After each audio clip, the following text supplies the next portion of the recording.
Hello everyone, welcome to Yoga Duty. Where to practice yoga? Today I would like to share with you 5 options for you to consider. Number 1, yoga studio. A yoga studio is the most obvious option because yoga studios are dedicated to the practice of yoga exclusively. The yoga studio has a room where only yoga classes are being taught.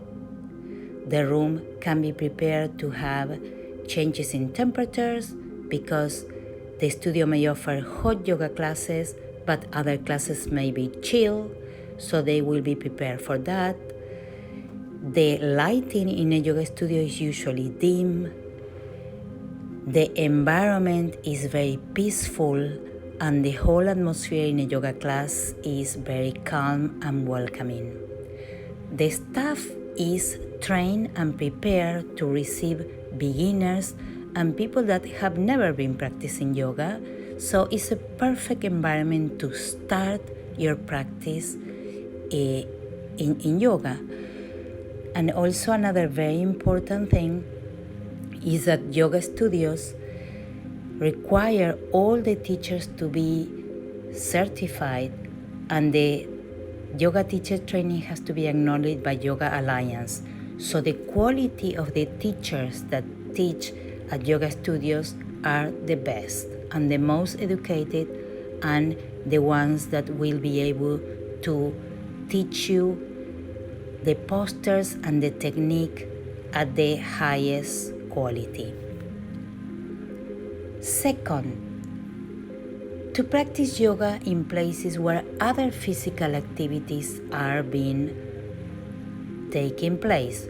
For instance, gyms, clubs, climbing places, tennis clubs, other places where beside yoga classes, other classes are being offered and the room is usually shared for all the other activities. Very typical in a gym to have 4 classes, for instance, offered in a week, but then in this exact same place that you practice yoga, other people will be practicing Zumba, cardio, weightlifting,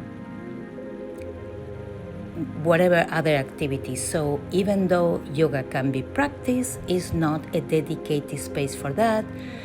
Usually the room has a very neutral appearance, a lot of mirrors, a very bright light, and most of the time there is a loud music in the background because the place is dedicated to fitness in general and not specifically to yoga, that is a mind-body practice. Having said that, yoga classes in a gym or a club setting can be very good and have a very acceptable quality. I would say that option is more suitable for people that have already an established practice, so you will be able to correct yourself and you will be able to follow the teacher easily because you are an insider, you know the posters and you have been practicing yoga. So that would be a good option for somebody who is already a practitioner. 3, events, yoga events like retreats, workshops, festivals, fairs, all those places where yoga is being offered at a very intense capacity for a short period of time. So let's say you go to a retreat to Bali for 2 weeks, or you can take a workshop for 3 days, or you can go to a retreat in another state for 7 days. Those are very typical frameworks for those kind of experiences, and even though they can be a lot of fun and from the social point of view they can be very interesting, the yoga is very intense, but is not necessarily the best way for you to plan your yoga practice, because you want to have a yoga practice that is organized around your life. You want yoga to be part of your lifestyle, not to a retreat that you go once in a while for a few days. Yoga retreats also can be very expensive because they are in exotic locations, and perhaps beside the yoga practice there is a lot of emphasis in the food and additional activities like massages or some tours for the local to visit the local area. So even though there is a place for retreats, workshops, fairs, festivals, and as I said, they can be interesting and fun and appealing, I would suggest to keep those to the minimum, let's say once a year or once every couple of years, and don't necessarily burn your money there because you will spend a lot of money for a very short period of time. 4 is to practice yoga in public places or community places. For instance, yoga in the park, yoga at the church, yoga in community centers. Those are very popular nowadays. Religious institutions, they almost all offer some kind of yoga program. Usually they are free, but if they are not free, the classes are very affordable. And even though the goal is to practice yoga, the main goal of those activities is usually to build community.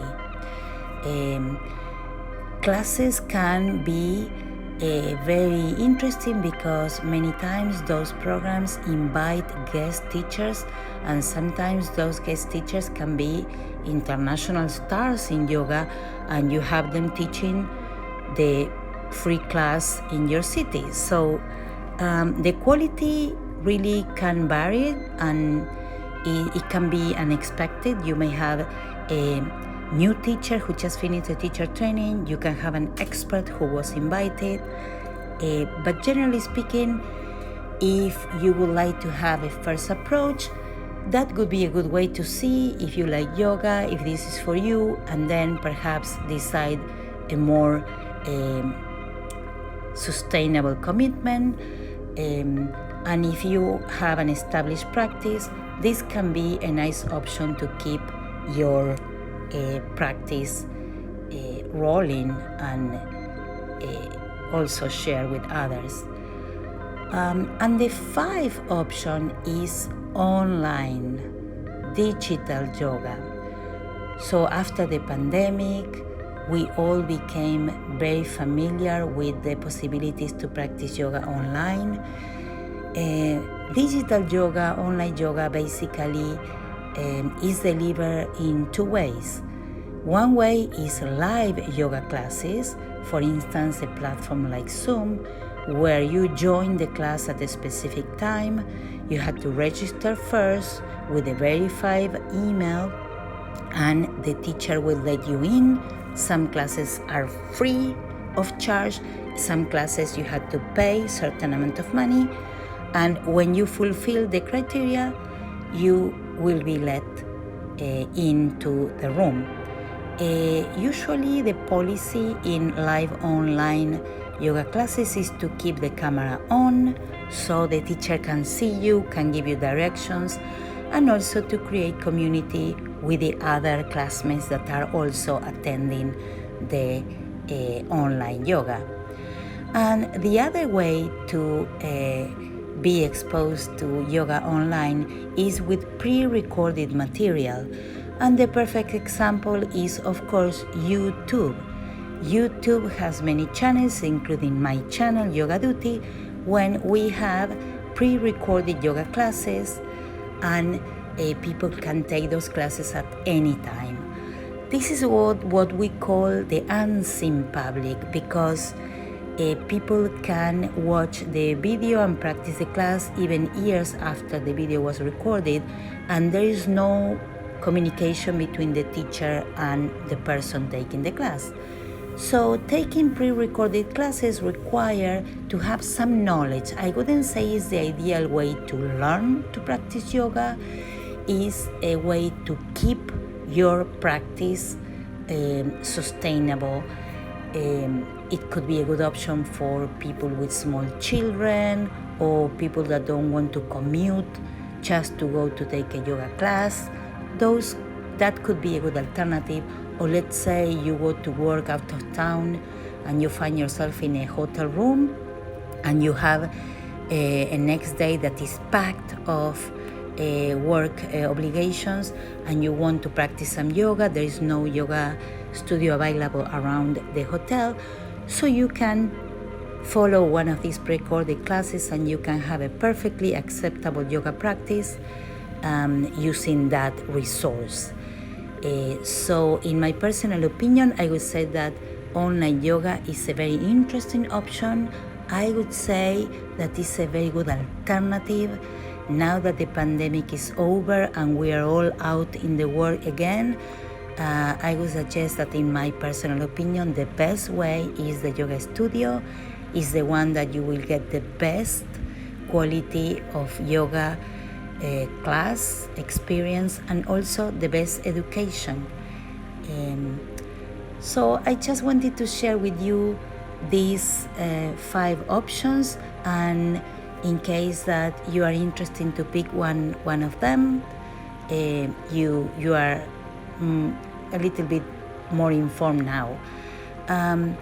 You can also go to my playlist and watch some of my pre-recorded classes. The playlist is called Classes and Sequences, and you can also go to the playlist called Yoga Knowledge when I explain about yoga philosophy, and you can educate yourself a little bit more before you go and actually take a class if you are not ready for that commitment yet. Thank you very much for watching this video.